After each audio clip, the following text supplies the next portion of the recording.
আপোনাৰ হৃদয়ত যদি পৰহিংসা ভাৱ লৈ থাকে সেইজনৰ মনৰ কামনা ভগৱন্তই কেতিয়াও পূৰণ হ'বলৈ নিদিয়ে মনৰ কামনা পূৰণ নোহোৱা কোনো মানুহে খোলা হাঁহি মাৰিব নোৱাৰে খোলা হাঁহি মাৰিব নোৱাৰা মানুহৰ চেহেৰা ভাল নহয় কমনীয়তা নেবাঢ়ে পৰমায়ুস নেবাঢ়ে সেইকাৰণে বাইবেলত চলোমনে কৈছে মেৰী হাৰ্ট ডুৱেট good like a medicine A broken heart dried the bone যাৰ হৃদয়ত আনন্দ থাকিব মেডিচিনৰ দৰে কাম কৰিব চেহেৰা ধুনীয়া কৰিব কমনীয়তা বঢ়াব আয়ুস বঢ়াব যাৰ হৃদয়ত দুখ বেদনা ভৰি থাকিব সি আৰু ঘিউ মৌ খাওক হাড়লৈকে শুকাই যাব আহাৰে চেহেৰা ভাল কৰিব নোৱাৰে মনত আনন্দ ৰাখি ঢেকীয়া শাক ভাজি খালেও কলা ফুল ডাঙৰ ডাঙৰ হ'ব মনত দুখ ৰাখি ঘিউ মৌ খালেও কলা ফুল শুকাই যাব আহাৰে চেহেৰা ভাল কৰিব নোৱাৰে যদি মনটো আনন্দত ৰাখিব এতিয়া কপিলে কৈছে মাকে সুধিলে বোপাই মনটো আনন্দত ৰাখিবলৈ মই কি কৰিব লাগিব মা তুমি ৰাতিপুৱা শুই উঠাৰ পৰা গধূলা খোৱালৈকে তোমাৰ ঘৰলৈ অহা আলহী অতিথি ভকত বৈষ্ণৱ বন্ধু বান্ধৱ লগ পালে তুমি যদি মোৰ কথা কোৱা আৰু শুনা তেতিয়াহ'লে তোমাৰ ঘৰলৈ আনন্দ নিজে আহিব তুমি আনন্দ বিচাৰিব নালাগে আনন্দইহে তোমাৰ ঘৰ বিচাৰি ফুৰিব যি মানুহে ৰাতিপুৱা শুই উঠাৰ পৰা গধূলা খোৱালৈকে বন্ধু বান্ধৱ আলহী অতিথি ভকত বৈষ্ণৱক লগ পালে ঈশ্বৰৰ কথা পাতে আৰু শুনে তেওঁৰ ঘৰলৈ আনন্দ নিজে আহিব মূৰ শুনিৰ মল কথা কহন্ত শুনন্ত মত বিনে চিত্ৰ আন দেৱত নেদন্ত পৰম আনন্দ আখি মনত মিলয় তেবে তাক আৰতি নি তাপে নচয় আনন্দ আপুনি বিচাৰিব নালাগে আনন্দ আপোনাৰ ঘৰ বিচাৰি আহিব যি মানুহে ঈশ্বৰৰ কথা কয় শুনে তাৰ ঘৰলৈ আনন্দ আহিব আৰু যি মানুহে লগৰ বন্ধু বান্ধৱ আলহী অতিথি ভকত বৈষ্ণৱ পালে পৰচৰ্চা পৰনিন্দা পৰ সমালোচনা পাতিব অৰ্থাৎ আপোনাৰ সমালোচনাই যদি আনৰ অন্তৰত আঘাত দিয়ে ইয়া সমালোচনা কৰা কিজনৰ কি হ'ব ভগৱানে কৈছে পাপ আয় পৰপীড়নম আপোনাৰ সমালোচনাই যদি আনৰ অন্তৰত আঘাত দিয়ে সমালোচনা কৰাজনৰ পাপ হ'ব পাপ হোৱাৰ লগে লগে আপোনাৰ জীৱনলৈ দুখ দুৰ্গতি নামি আহিব গতিকে আয়ুস কমি যাব সেইকাৰণে আনক হিংসা কৰা স্বভাৱ যদি কাৰোবাৰ আছে আজি ইয়াতে এৰি থৈ যাব আনক হিংসা কৰি কোনেও সুখত থাকিব নোৱাৰে কাৰণ কাক হিংসা কৰিব সবতে মই আছো যত দেখা ভূত প্ৰাণী সবাহাকে বিষ্ণু মানি হিংসা এৰি কৰা উপকাৰ আজি এই আত্মতত্ত্ব জ্ঞানটো নথকাৰ কাৰণে বহুত শাহুৱেকে বোৱাৰীয়েকৰ মনত আঘাত পোৱাকৈ কথা ক'ব পাৰে বহুত বোৱাৰীয়ে শাহুৱেকৰ অন্তৰত আঘাত পোৱাকৈ কথা ক'ব পাৰে কেতিয়াবা শাহুৱেকে বোৱাৰীয়েকৰ অন্তৰত আঘাত দি লগৰজনীক কয়গৈ বুজিছা মই আজি বোৱাৰীক ঠিকছে দি দিছোঁ একদম হাড়লৈকে ভেজাই দিছোঁ কেতিয়াবা বোৱাৰীয়েও আকৌ শাহুৰ অন্তৰত আঘাত দি লগৰজনীক কয়গৈ মই আজি শাহুক একদম ঠিকছে দি দিছোঁ হাড়লৈকে ভেজাই দিছোঁ ভগৱানে কৈছে কাক দিছা সবতে দেখোন ময়ে আছোঁ শাহুৰৰ দেহতো ময়ে আছোঁ বোৱাৰী দেহতো ময়ে আছোঁ মোকে দুখ দিবা মোকে আঘাত দিবা মোকে অন্যায় কৰিবা মোকে ঠগিবা মই আকৌ তোমাক ভালে ৰাখিব লাগে নহ'ব ভাগৱত শুনি এইটো স্বভাৱ এৰিবা আপোনাৰ সেই দিনালৈকে শাহুৱেকে বোৱাৰীয়েকক বেয়া কথা ক'ব পাৰিব অন্তৰত আঘাত দিব পাৰিব যিদিনালৈকে দেহ ধৰ্ম লৈ থাকিব সেই দিনালৈকে এজনী বোৱাৰীয়ে শাহুৱেকক মনত দুখ পোৱাকৈ কথা ক'ব পাৰিব যিদিনালৈকে দেহ ধৰ্ম লৈ থাকিব আজি বহুত শাহুৱেকে বোৱাৰীয়েকক নিজৰ ছোৱালী বুলি নাভাবে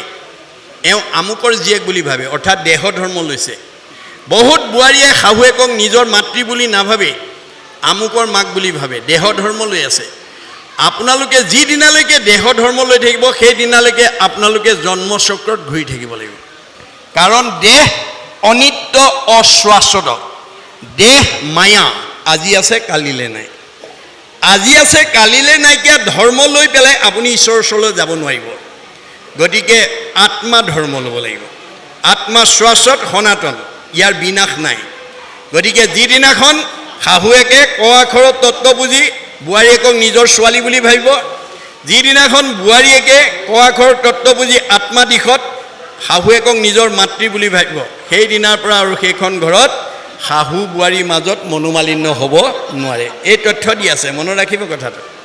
আজি ভাগৱতৰ তত্ত্ব নজনাৰ কাৰণে আমি ইজনে সিজনক আঘাত দি আনন্দ কৰোঁ। কিন্তু মহাপুৰুষ শংকৰদেৱৰ দিনত এগৰাকী সতী নাৰীয়ে কি বুলি কৈছিল? যিগৰাকী নাৰীৰ উদ্যোগত টেম্বনী যান বন্ধ কৰিব পাৰিছিল। গুৰুজনাৰ দিনত টেম্বনী নদীৰ পানীয়ে সেই অঞ্চলৰ লোকক হাৰাশাস্তি কৰিছিল। সকলোৱে মিলি যান বন্ধ কৰিবৰ কাৰণে চেষ্টা কৰিছিল, কিন্তু পৰা নাছিল।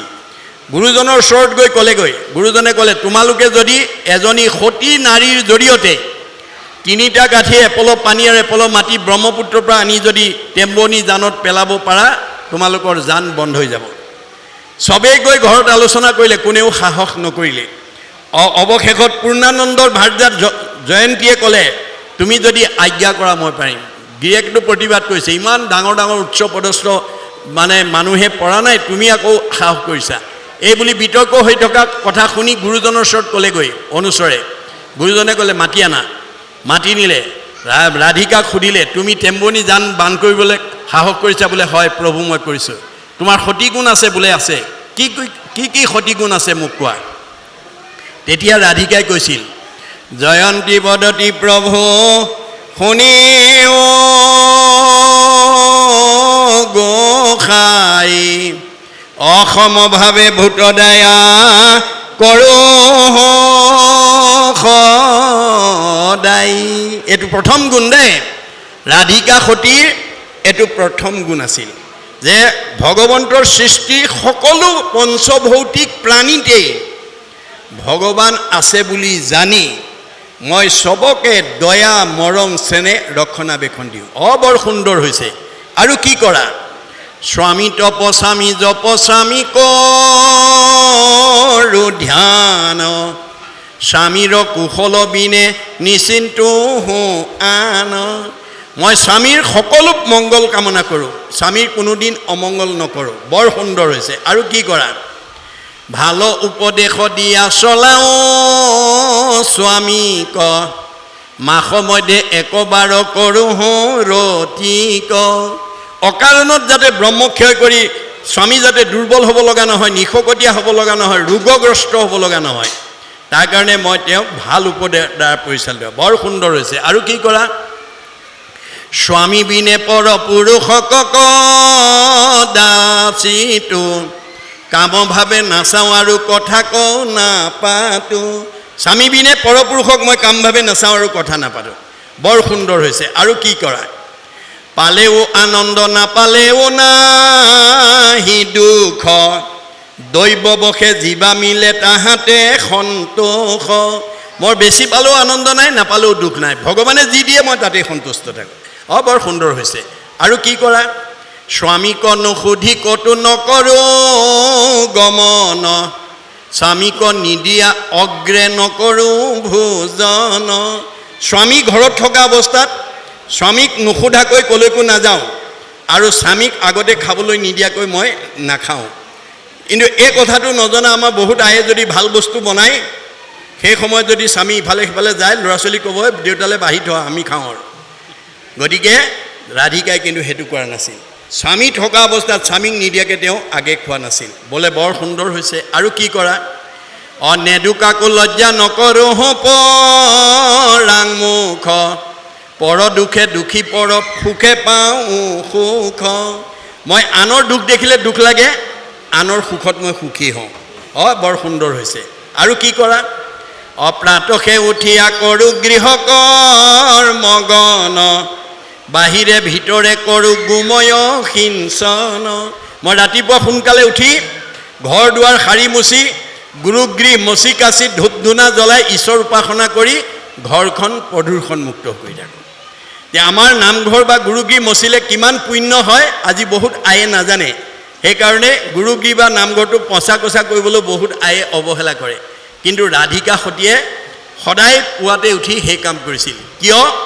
আমাৰ মহাভাৰতৰ 61 ৰজা জয়ধ্বজে এই কথা দেখুৱাই থৈ গৈছে। মহাভাৰতৰ 61 ৰজা, ইক্ষ্বাকু বংশৰ 61 ৰজা জয়ধ্বজে নিজৰ গুৰুগৃহটো সদায় নিজে মচা কোচা কৰিছিল। এদিন তেওঁ ৰাতিপুৱা গুৰুগৃহ মুচি ওলাই আহোঁতে তেওঁৰ বিতিসূত্ৰ নামৰ পুৰোহিতজনে আহি দেখিলে। দেখাৰ লগে লগে তেওঁ আশ্চৰ্য প্ৰকাশ কৰিছে, আৰে এওঁ দেশৰ ৬১ ৰজা, এওঁ সাৰ্বভৌম ৰজা, এওঁৰ বহুত চাকৰ নাকৰ আছে, তৎসত্বেও এওঁ চাকৰ নাকৰ দ্বাৰা নুমুচি নামঘৰটো কিয় নিজে মুচিছে? ওচৰ চাপি গৈ ক'লেগৈ, মহাৰাজ তুমিতো দেশৰ ৬১ ৰজা বোলে হয়, তুমিতো সাৰ্বভৌম ৰজা বোলে হয়, তোমাৰ বহুত চাকৰ আছে বোলে হয়, তুমি চাকৰৰ দ্বাৰা নামঘৰটো নুমুচি নিজে কিয় মুচিছা মোক কোৱা। অঁ তুমি বৰ ভাল কথা সুধিলা, মই কিয় মচো শুনা। মই পূৰ্ব জন্মত যজ্ঞমাল্য নামৰ এজন বৈশ্যলোক আছিলোঁ। মোৰ নিতৌ কৰ্ম আছিল বেশ্যালয়লৈ যোৱা আৰু পৰদ্ৰব্য হৰণ কৰা। এই বেয়া কামত আত্মনিয়োগ কৰা দেখি আভিজাত্য পৰিয়ালৰ পিতৃ মাতৃ ভাতৃগণে মোক মাতি আনি বুজালে আৰু ক'লে, তুমি যদি এনেকুৱা বেয়া কামত আত্মনিয়োগ কৰা তেতিয়া আমাৰ বংশৰ মৰ্যাদা হানি হ'ব, তুমি তাৰ পৰা আঁতৰি আহিব লাগে। মই পিতৃ মাতৃ ভাতৃগণৰ উপদেশ শুনিলোঁ, কিন্তু মই তাত যিটো সোৱাদ পাইছিলোঁ, আনন্দ পাইছিলোঁ, এৰিব নোৱাৰি পুনৰ সেই কামত আত্মনিয়োগ কৰা দেখি বংশৰ মৰ্যাদা হানি হোৱাৰ ভয়ত পিতৃ মাতৃ ভাতৃগণে মোক মৰিয়াই কিলাই তেজপুত্ৰ কৰি খেদি পঠিয়ালে।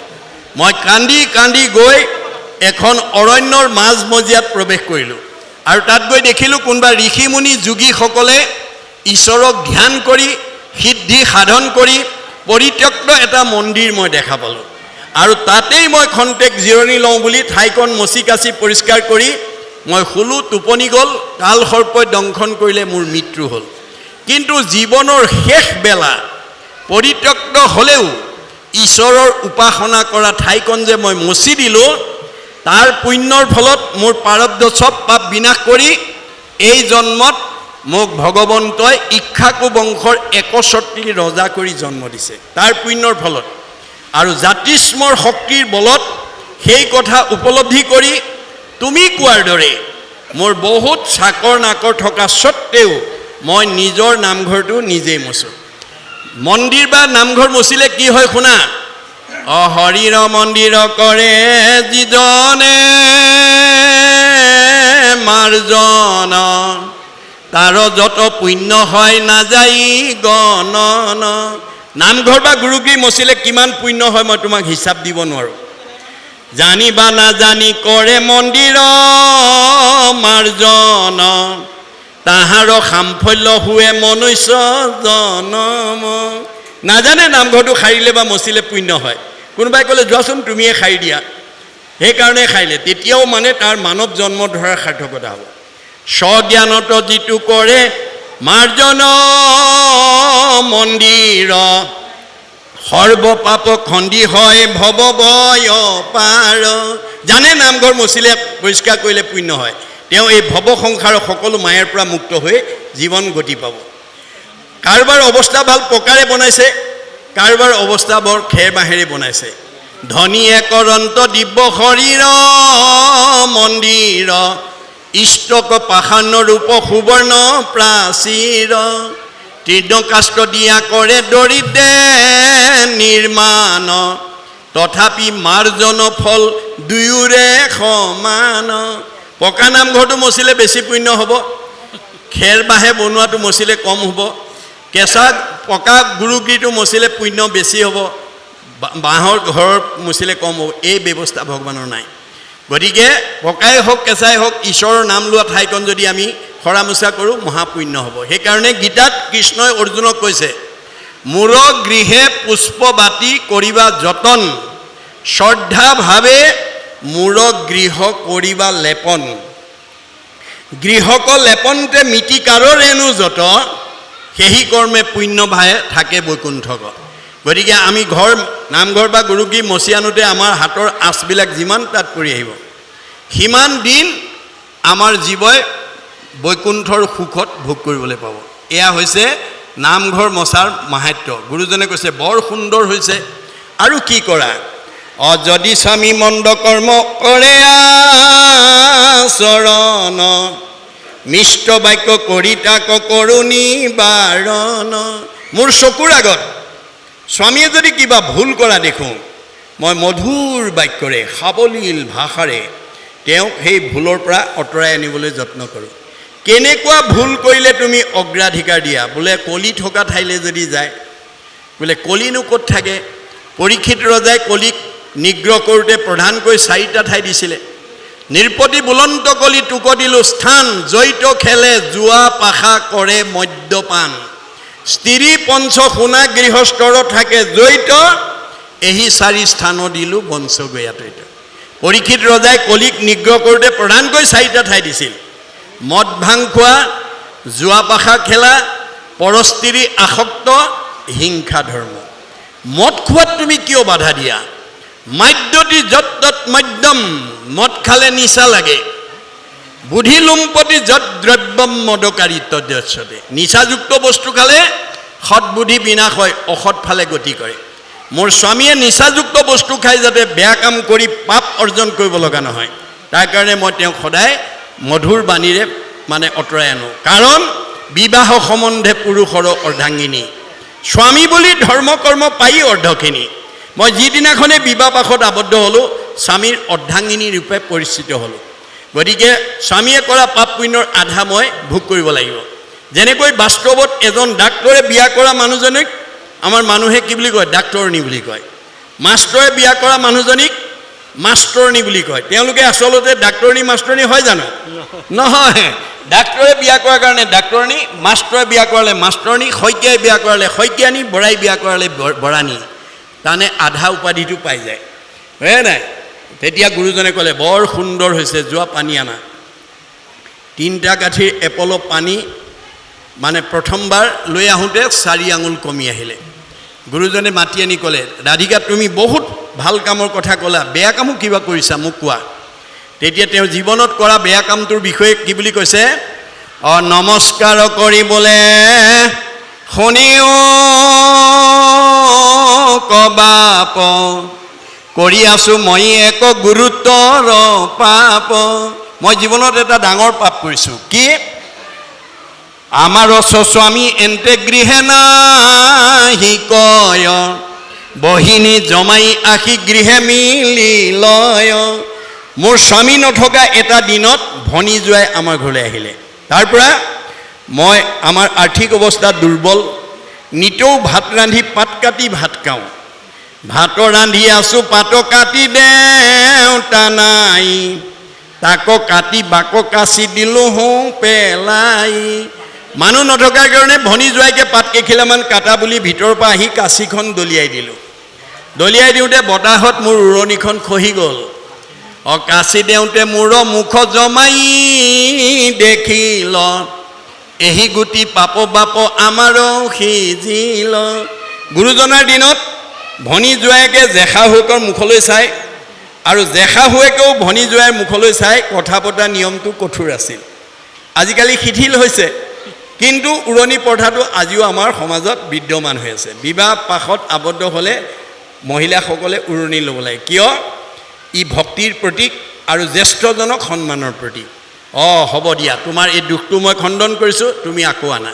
দ্বিতীয়বাৰ আনিলে 4 আঙুল উঠি আহিলে পৰলে।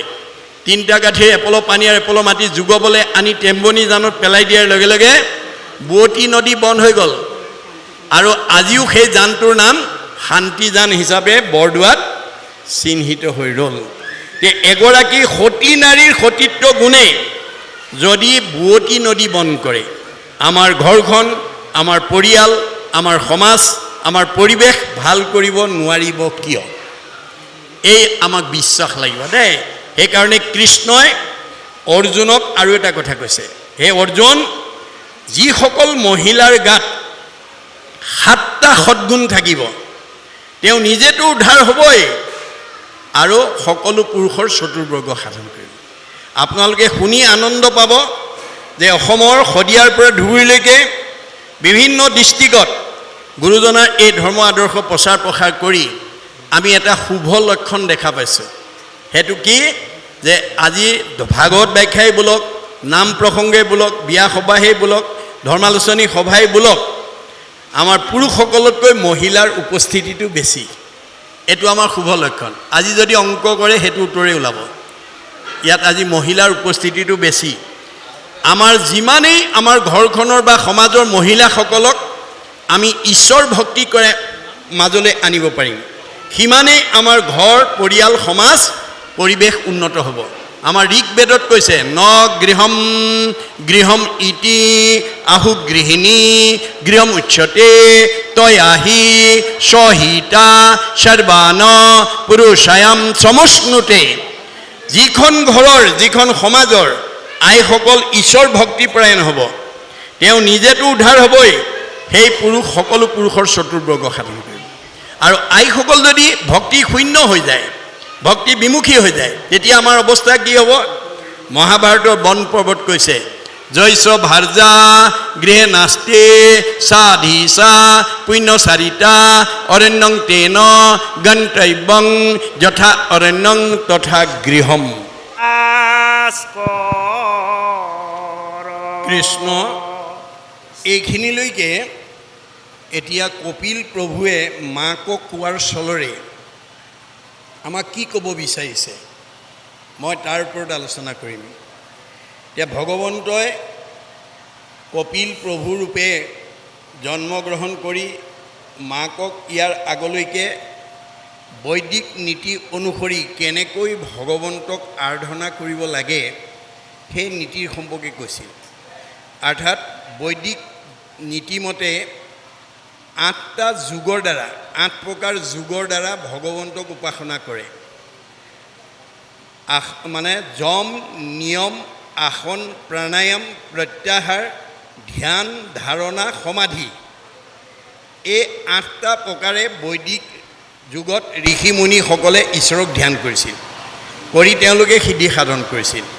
গতিকে তেওঁ ক'লে যে মই তোমাক যি ধৰণে ভক্তি কৰিবৰ কাৰণে মই ক'লোঁ, ভগৱন্ত নিগদতি শুনামাও দেৱহতি এহি ধ্যানে যিটো মুক্ত ভৈলা, এই ধৰণে ধ্যান কৰি যি মুক্ত হ'ল বা মুক্তিৰ পথ পালে, দেহাকো নেদেখে আৰু কিবা আছে কিবা যায়, কিবা আসনতে বহি ৰৈলা। যেতিয়া ভক্তিৰ এই 8টা যুগৰ দ্বাৰা একান্ত মনে ঈশ্বৰক ধ্যান কৰে, তেতিয়া ইমান বিমুগ্ধ হৈ যায় যে তেওঁ ক'ত আছে, কঠতে আছেনে, মানে ছুপাৰ ছিটতে বহি আছেনে, মানে মাটিতে বহি আছেনে, গৰমতে আছেনে, ঠাণ্ডাতে আছে, একো কথা মনলৈ নাহে। যে দেহাকো নেদেখে আৰু কিবা আছে কিবা যায়, কিবা আসনতে বহি ৰৈ ল। আপোনালোকৰ মনটো যেতিয়া ঈশ্বৰত সোমাই যাব, আপোনালোকে যে কঠ এখনত বহি ইমান সময় বহি আছে এই কথাটো অনুভৱলৈ নাহে। তাৰ উদাহৰণ দিছে যেন মধ্যে মাতোৱাল কটিৰ বস্তক সিটো আছে নাই একো নজানয়। এজন মদ খোৱা মানুহে যেতিয়া নিচা লাগে, তেতিয়া তেওঁ পকৰত পিন্ধা কাপোৰখন আছেনে ফুলকি পৰিল ক'ব নোৱাৰে। যাৱে পূৰ্ব কৰ্ম থাকে তাৱে প্ৰাণ ইন্দ্ৰিয়মে দেহাপনো নাশ নহি কয়। আজি যে আপোনালোকে টেকেলা গাঁৱত আহি মানুহৰ জন্ম লৈ ইয়াত বসবাস কৰি আছে, কিয়, কি কাৰণে আমি আকৌ আহিব লগা হৈছে? যে আমাৰ বাসনা পূৰণ নহ'ল। আমাৰ অপূৰণীয় বাসনা থাকিলে, প্ৰত্যেকৰে বাসনা অসীম, মুখ্যতম 4টা দেই, মানে ৰাজনীতি, অৰ্থনীতি, সমাজনীতি, ধৰ্মনীতি। অসীম বাসনাৰ ভিতৰত এইকেইটা হৈছে মুখ্যতম বাসনা। গতিকে আমাৰ মনৰ বাসনাবিলাক অপূৰণ হৈ ৰোৱাৰ কাৰণে আমি আকৌ আহি টেকেলা গাঁৱত জন্ম ল'ব লগা হ'ল। গতিকে যাৱে পূৰ্ব কৰ্ম থাকে, যেতিয়ালৈকে আমাৰ এই কৰ্ম বাসনা থাকিব, তাৱে প্ৰাণ ইন্দ্ৰিয়মে, তেতিয়ালৈকে আমি দেহ প্ৰাণ ইন্দ্ৰিয়লৈ দেহাপনো নাশ নহি কয়। এই দেহা অৱসান নোহোৱা পৰ্যন্ত আমি অহা যোৱা কৰি থাকিব লাগিব। মনত ৰাখিব কথাটো, যে আমাৰ মনৰ বাসনা যেতিয়ালৈকে পূৰণ নহয়, তেতিয়ালৈকে আমি ভগৱন্তৰ ওচৰলৈ যাব নোৱাৰোঁ। আমি অহা যোৱা কৰি থাকিব লাগিব। পুনৰপি জনমম পুনৰপি মৰণম, পুনৰপি জনমম পুনৰপি মৰণম। যে আমাৰ বাসনা শেষ নোহোৱাৰ কাৰণে আমি অহা যোৱা কৰি থাকিব লগা হৈছে। পাছে কৰ্ম নাশব হৈলে ভৌতিক শৰীৰ পৰে, তেবে যোগী ব্ৰহ্মত মিলয়। আজিৰ দৰে আমি যদি ঈশ্বৰত ভক্তি কৰিব পাৰোঁ, তেতিয়াহ'লে ভক্তিয়ে আমাৰ বাসনাবিলাক নাইকিয়া কৰি দিব। উদ্ধৱক কৈছিল, তুমি পুণ্য লৈ গ'লেও আহিব লাগিব, পাপ লৈ গ'লেও আহিব লাগিব। এনে অসীম কৰ্মবন্ধৰ ভিতৰত মুখ্যতম কৰ্মবন্ধ দুটা, মনত ৰাখিব দেই। এটাৰ নাম পাপ, এটাৰ নাম পুণ্য। আমি যাওঁতেও লৈ যাওঁ, আহোঁতেও লৈ আহোঁ। আমাৰ মনুষ্যৰূপী বৃক্ষজোপাত 4টা গুটি লাগে বুলি দাৰ্শনিক পণ্ডিতে সমীক্ষা দিছে। 2টা তলফালে লাগে, 2টা ওপৰফালে লাগে।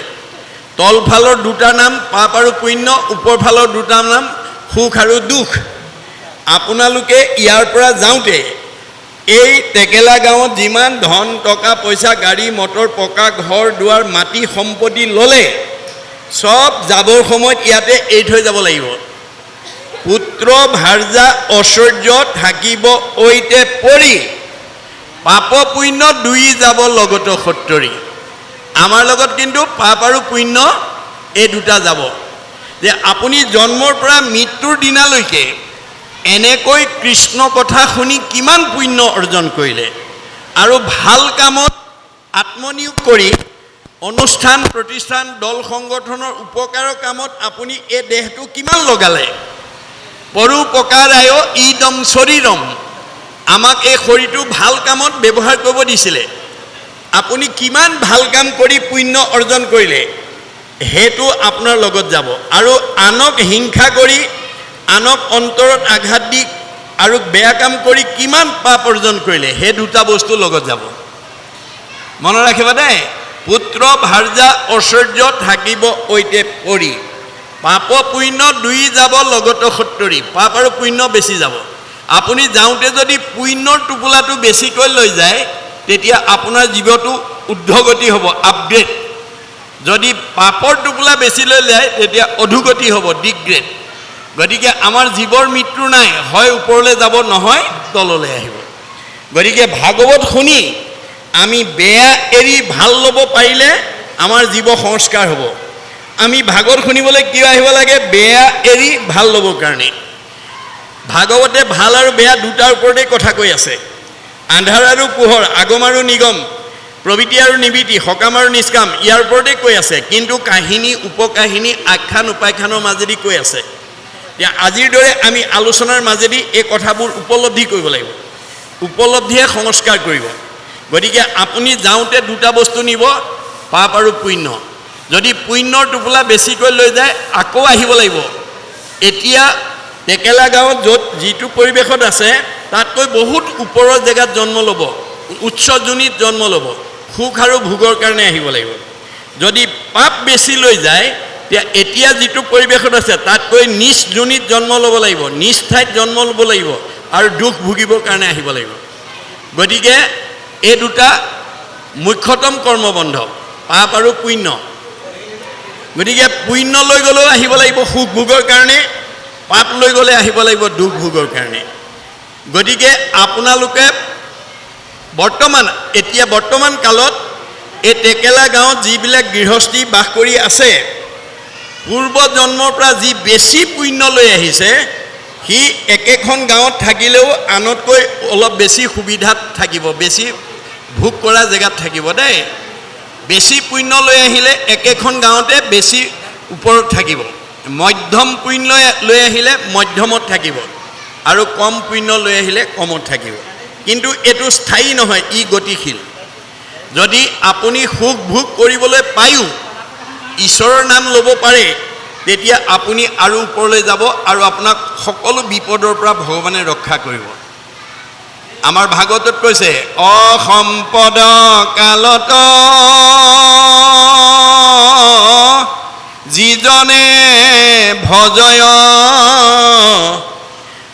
ঈশ্বৰক নিষ্ঠ কৰি তাৰ অমংগল সকলে গুচয়, তাক ৰক্ষা কৰে হৰি। ধনে ধানে টকাই পইচাই গাড়ীয়ে মটৰে পকা ঘৰে দুৱাৰে চাকৰিয়ে বাকৰিয়ে ব্যৱসায় বাণিজ্যই নদন বদন হৈ আছে টেকেলা গাঁৱত, কিন্তু ঈশ্বৰৰ নাম নেৰে। সেইজনক সকলো বিপদৰ পৰা ভগৱানে উদ্ধাৰ কৰিব। কিন্তু ভাগৱতৰ এই দৰ্শনটো নজনাৰ কাৰণে আমাৰ স্বাভাৱিকতে কি হয়, ধন ধান টকা পইচা গাড়ী মটৰ পকা ঘৰ দুৱাৰ চাকৰি ব্যৱসায় আদিত সকলো ফালৰ পৰা সচ্ছল হৈ গ'লে আমাৰ বহুত মানুহ নামঘৰলৈ নহা হয়, ভকতৰ লগলৈ নহা হয়, ঈশ্বৰৰ কথা নকোৱা হয়, নুশুনা হয়। ভগৱানে কৈছে তাকো মই শুনাবলৈ ক'বলৈ বাধ্য কৰাই দিম। কেনেকৈ? এনেকুৱা এটা বেমাৰ দি দিম যিটো ডাক্তৰৰ চিকিৎসা কৰিও ভাল নোহোৱা হ'ব। সেইদিনা কিন্তু সি মোক মাতিবলৈ বাধ্য হ'ব। কি বুলি? পাৰ কৰা ৰঘুনাথ সংসাৰ সাগৰে। আমাৰ বহুত মানুহে ভগৱানক কেতিয়া নাম লয়? যেতিয়া পৰিয়ালত বা নিজৰ বিপদ হয়। বিপদ হ'লে ঈশ্বৰৰ নাম লয়, কিন্তু সম্পদত নলয়। গতিকে এনেকুৱা স্বভাৱ যদি আছে আজি ইয়াতে এৰিব দেই। আপুনি বিপদত পৰি হৰিনাম লোৱাজনক ঈশ্বৰে কেতিয়াও ভাল নাপাওঁ বুলি কৈছে ভাগৱতে। ভাগৱতত কেৱল নিয়মবিলাক কৈ আছে, কি কৰিলে ঈশ্বৰৰ প্ৰিয় হ'ব, কি কৰিলে ঈশ্বৰৰ অপ্ৰিয় হ'ব, কি কৰিলে জীয়াই থাকোঁতে শান্তি পাব, কি কৰিলে অশান্তি পাব, কি কৰিলে জীৱই সদগতি পাব, কি কৰিলে জীৱ অধোগতি যাব। চব নিয়ম কৈ আছে, কেৱল পদ্ধতিৰ কথা কৈ আছে। মনত ৰাখিব কথাটো। ভাগৱতে কৈছে আপদ কালত ত্ৰাহি ত্ৰাহিবলৈ নোবোলে সম্পদ কালে তাংক প্ৰতিতুষ্ট হুইবন্ত ঈশ্বৰ ইটো কোন শাস্ত্ৰে কহে। বিপদত পৰিলে ঈশ্বৰৰ নাম লয়, সম্পদত নলয়। তেনে মানুহক মই ভাল পাওঁ বুলি কোন শাস্ত্ৰত উল্লেখ আছে? ভগৱানে কৈছে দেই, মনত ৰাখিব। মানুহ সমাজপ্ৰিয় জীৱ। Man is a social animal. আমি সমাজপ্ৰিয় হিচাপে সম্পদ বিপদ সকলো সময়তে মানুহৰ লগত সম্পৰ্ক ৰাখি চলিব লাগে। আমাৰ বহুত মানুহে ধন টকা পইচা গাড়ী মটৰ পকা ঘৰ দুৱাৰ হ'লে সমাজৰ লগত সম্পৰ্ক এৰাই চলে, কিন্তু তেওঁৰ ঘৰত যেতিয়া মানুহ মৰিব বা বিপদ হ'ব তেতিয়া কিন্তু সমাজৰ ওচৰলৈ যায়। গতিকে বিপদত পৰি সমাজৰ লগ লোৱা, সম্পদত সমাজৰ পৰা আঁতৰি থকাজন কেতিয়াও সমাজৰ প্ৰিয় হ'ব নোৱাৰে। সমাজে বেয়া পোৱাজন ঈশ্বৰৰ প্ৰিয় হ'ব নোৱাৰে। মনত ৰাখিব কথাটো। গতিকে আমাৰ এতিয়া এই দুয়োটা কৰ্মবন্ধৰ পৰা, অৰ্থাৎ পাপ আৰু পুণ্য, এই দুয়োটা কৰ্মবন্ধৰ পৰা আমি মুক্ত হোৱাৰ পথ আমি জানিব লাগিব। আমাৰ কাৰণে উদ্ধৱে প্ৰশ্ন কৰিছে, প্ৰভু পুণ্য লৈ গ'লেও যদি আহিব লাগে আৰু পাপ লৈ গ'লেও যদি আহিব লাগে, তোমাৰ ওচৰলৈ মই কেনেকৈ যাম? তেতিয়া উদ্ধৱক কোৱাৰ চলে আমাক কৈছে, মাধৱে বুলন্ত সখী শুনা সবে ভেদ মূৰ ভকতিহে কৰে কৰ্ম বন্ধ ছেদ। আজিৰ দৰে যদি ঈশ্বৰৰ কথা ক'ব আৰু শুনিব পাৰোঁ তেতিয়া আমাৰ কৰ্মবন্ধ ছেদ হৈ যাব। আপোনাৰ কাপোৰখনত মলি পৰিছে জানে, কাষতে চাবোনো আছে পানীও আছে, কিন্তু আপুনি যদি চাবোন আৰু পানী থকা স্বত্তেও যদি মলি কাপোৰখন যদি চাবোন মাৰি নোধোৱে, এই তিনিওটা বস্তু ওচৰত থাকিলে বুলি কাপোৰখনৰ মলি নিজে আঁতৰ নহয়। গতিকে কাপোৰখনৰ পৰা মলি আঁতৰ কৰিবলৈ পানীত তিয়াই চাবোন মাৰিবই লাগিব। আমি সুখ দুখ আপুনিহে জানে, আপুনি সুখ পাইছেনে দুখ পাইছে আপুনিহে জানে, কিন্তু আমাৰ দুখবিলাকৰ পৰা মুক্ত হ'বলৈ হ'লে ঈশ্বৰৰ কথা শুনিবই লাগিব। মনত ৰাখিব কথাটো। ঈশ্বৰৰ কথা নুশুনা কোনো মানুহে কৰ্মবন্ধ দুখৰ পৰা মুক্ত হ'ব নোৱাৰে। এই তথ্য দি আছে দেই। সেইকাৰণে কৈছে যে পাছে কৰ্ম নাশব হৈলে ভৌতিক শৰীৰ পৰে। এইটো পঞ্চভৌতিক দেহা, ক্ষিতি অপ তেজ মৰুত ব্যোম, পাঁচটা ধাতু লাগি আমাৰ দেহটো হৈছে। আমি যেতিয়া ভক্তি কৰিম তেতিয়া আমাৰ ভক্তিয়ে আমাৰ এই পঞ্চভৌতিক দেহ নোপোৱাৰ পৰিৱেশলৈ লৈ যাব, আৰু তেবে যোগী ব্ৰহ্মত মিলয়, আৰু তেতিয়া আমাৰ এই দেহত থকা জীৱই ব্ৰহ্মত মিলি যাব। আপোনালোকে আজি নামঘৰলৈ বিভিন্ন গৃহস্থী ঘৰৰ পৰা ওলাই আহিছে, আহোঁতে কি লক্ষ্য লৈ আহিছে বাৰু? যে আজি ভাগৱত পাঠ ব্যাখ্যা অনুষ্ঠান শেষ হ'লে আমি খাই বৈ নিজৰ নিজৰ ঘৰলৈ নিৰ্দিষ্ট সময়ত ঘূৰি আহিম। আপোনালোকে একেবাৰে থাকিম বুলি ইয়াত আহিছে নি? কোনোবা নাই অহা। আপোনালোকৰ অনুষ্ঠান শেষ হ'লেই আপোনালোকে ঘূৰি যাম বুলি আহিছে। ঠিক তেনেকৈ আমাৰ এইখন ঘৰলৈ যিটো জীৱ আহিছে, সি যিখন ঘৰৰ পৰা আহিছে আকৌ সেইখন ঘৰলৈ ঘূৰি যোৱাৰ লক্ষ্য লৈ আহিছে। আৰু এই লক্ষ্যত উপনীত হ'বলৈ যাওঁতে বাট চিনি পোৱা ঘৰটো পাবলৈ অৰ্থাৎ মানুহৰ জন্মটো পাবলৈ আমাৰ জীৱটোৱে 84 জুনি অতিবাহিত হৈ আহিছে 84 জুনি বিংশতি লক্ষণম স্থাৱৰম 20 লক্ষবাৰ আমি প্ৰত্যেকে বিভিন্ন প্ৰজাতিৰ গছ-গছনি হৈ আহিছোঁ নৱলক্ষম জলজ 9 লক্ষবাৰ বিভিন্ন প্ৰজাতিৰ মাছ মগৰ হৈ আহিছোঁ নৱলক্ষম কুৰ্মাঞ্চ 9 লক্ষবাৰ আমি বিভিন্ন প্ৰজাতিৰ উভচৰ প্ৰাণী কাছৰ জন্ম পাইছোঁ 30 লক্ষ পশু নাম 30 লক্ষবাৰ বাঘ সিংহ কুকুৰ শিয়াল মেকুৰী গাহৰি হৈ আহিছোঁ 10 লক্ষ পক্ষী নাম 10 লক্ষবাৰ বিভিন্ন প্ৰজাতিৰ চৰাই চিৰিকটি হৈ আহিছোঁ 70 লক্ষ বানৰা 4 লক্ষবাৰ আমি বান্দৰ বিভিন্ন প্ৰজাতিৰ বান্দৰৰ জন্ম পাইছোঁ 2 লক্ষ অৰ্ধমান বা হিতাহিত জ্ঞানশূন্য 2 লক্ষবাৰ হিতাহিত জ্ঞানশূন্য অৰ্ধমানৱ চিম্পাঞ্জীৰ দৰে জন্মধাৰণ কৰিছোঁ এই 84 জুনি অতিবাহিত হোৱাৰ পিছত তথৌ মনুষ্যত্ব প্ৰাপ্য তত কৰ্মাণি সাধুত তাৰ পিছতে পুণ্য সঞ্চয় কৰি মানুহ নামৰ উপাধিটোলৈ প্ৰমোচন পাইছোঁ এই মানুহ নামৰ উপাধিটোলৈ প্ৰমোচন পালে আজিৰ দৰে ভক্তি কৰি জীৱই পঞ্চভৌতিক দেহ জন্ম নোপোৱাকৈ পৰম ব্ৰহ্মত বিলীন হৈ যাব পাৰিব মানুহৰ বাদে সকলো জীৱ অহা যোৱা কৰি থাকিব লাগিব কেৱল মানুহৰ জন্ম পাবৰ কাৰণে সকলো জীৱই চিন্তা কৰিছে প্ৰকৃতি জগতৰ সকলো জীৱই মানুহৰ জন্ম পাবৰ কাৰণে চিন্তা কৰে বুলি বেদত উল্লেখ আছে পৰোপকাৰায় ফলন্তি বৃক্ষা গছবিলাকে ফল দি আছে বিভিন্ন ফল দিছে নিজে নাখায় জীৱ জন্তু মানুহক খুৱাইছে উপকাৰ কৰি দিছে কি লাগে মানুহৰ জন্ম লাগে পৰোপকাৰায় দুগ্ধন্তি গাব গাইবিলাকে গাখীৰ দি আছে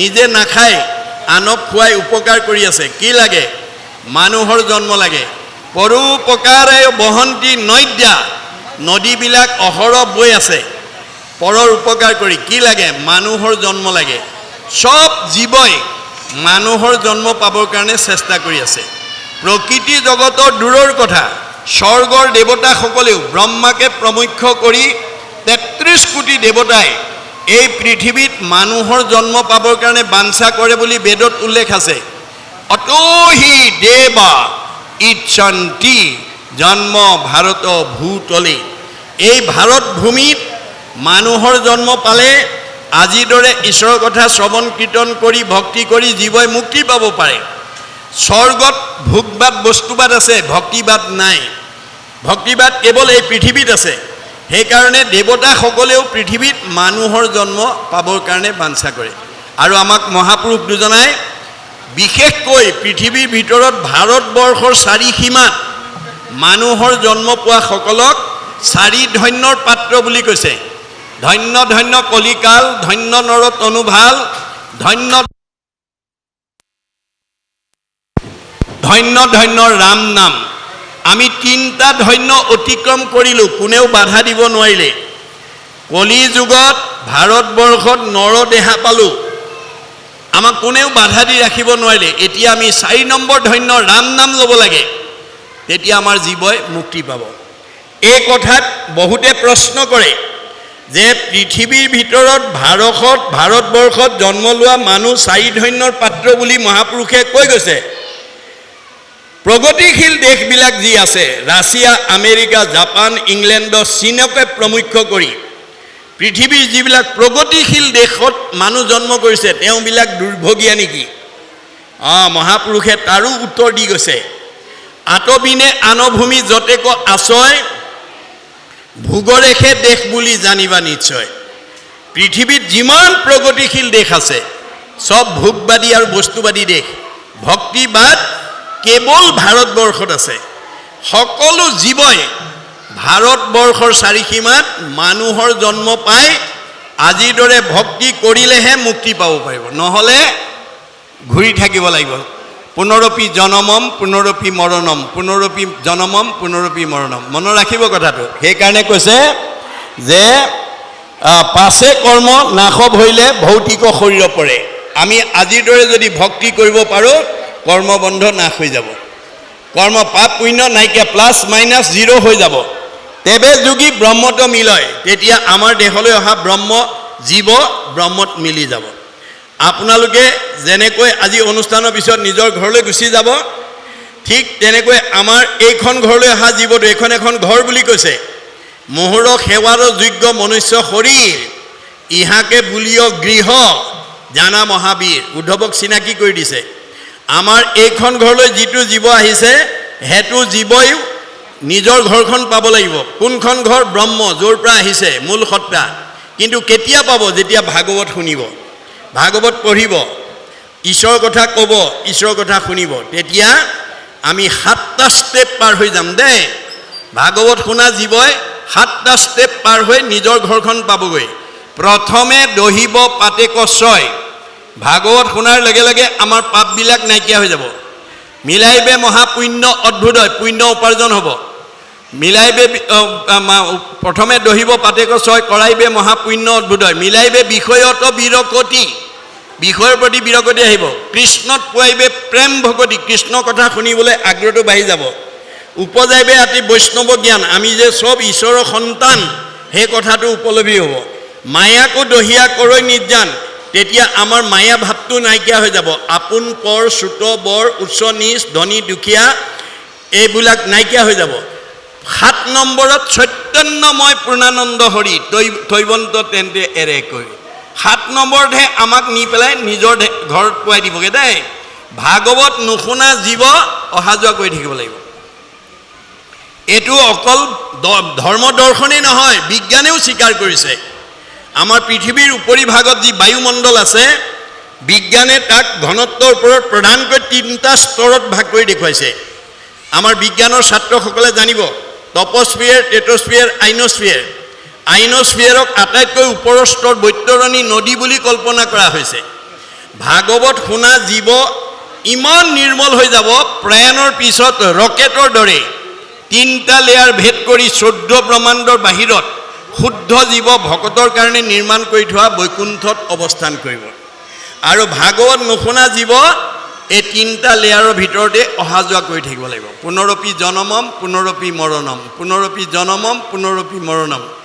মই টেকেলা গাঁৱৰ আটাইতকৈ ধনী মানুহ, আটাইতকৈ বিদ্যাৱন্ত, আটাইতকৈ বুদ্ধিমন্ত, আটাইতকৈ জ্ঞানী, আটাইতকৈ সম্পদশালী বুলি ভাবি যদি এই 3টা দিনৰ ভাগৱত শুনিবলৈ নাহে, তেতিয়া সেইটো জীৱক তেওঁৰ টকা পইচা, ধন ধান, টকা পইচা, গাড়ী মটৰ, পকা ঘৰ দুৱাৰে জীৱক গতি দিব নোৱাৰে। এই দেহটো বেমাৰ নোহোৱাকৈ ৰাখিব নোৱাৰে। স্বামী স্ত্ৰীৰ মাজত মিলা প্ৰীতি আনি দিব নোৱাৰে। শাহু বোৱাৰীৰ মাজত মিলা প্ৰীতি আনি দিব নোৱাৰে। ককাই ভাইৰ মাজত মিলা প্ৰীতি আনি দিব নোৱাৰে। সীমা ঘৰীয়াৰ লগত মিলা প্ৰীতি আনি দিব নোৱাৰে। বহুত ধন টকা পইচা, গাড়ী মটৰ, পকা ঘৰ দুৱাৰ হ'ব, থাকিব পাৰে, শৰীৰটো ৰোগমুক্ত নহ'বও পাৰে, মুখত হাঁহি নাথাকিবও পাৰে, পাৰিবাৰিক জীৱনত শান্তি নাথাকিবও পাৰে। সেইকাৰণে কৈছে সুমংগলেই অমংগল। চব থাকিলেও অমংগলৰ পৰা আমি মুক্ত হ'ব নোৱাৰোঁ যদি আজিৰ দৰে ভকতি নকৰোঁ। আনযত সবে মিছা, ভক্তিৰ অভাৱে। যিমান ধন টকা পইচা, গাড়ী মটৰ, পকা ঘৰ দুৱাৰ নহওক, আপুনি এই শৰীৰটো বেমাৰ মুক্ত কৰি ৰাখিব নোৱাৰে। ভাগৱতৰ 8 প্ৰকাৰ সদাচাৰ যেতিয়ালৈকে নাজানিব, তেতিয়ালৈকে ভগৱানে দিয়া 100 বছৰটো আমি ভোগ কৰিবলৈ নাপাম। আমাক চবকে 100 বছৰ দিছে ভগৱন্তই। মনুষ্যৰ আয়ুষত বৰিষ সংখ্যাত বুলি কৈছে।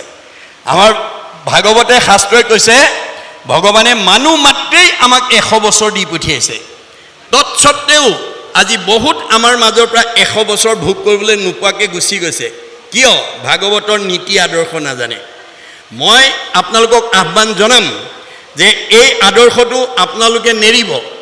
গুৰু জয়ন্তী, মাধৱ জয়ন্তী বা বাৰ্ষিক সেৱা উপলক্ষে এই নামঘৰত যদি আপোনালোকে প্ৰতি বছৰত 2-3 বাৰকৈ যদি এনেকৈ অনুষ্ঠান কৰি এইখন গাঁৱলৈ অহা জীৱবিলাকক যদি ভাগৱতৰ প্ৰথম স্কন্ধৰ পৰা দ্বাদশ স্কন্ধ শুনোৱাৰ সৌভাগ্য দিব পাৰে, চব জীৱ পৰীক্ষিতৰ দৰে মুক্তি পাব। মনত ৰাখিব কথাটো।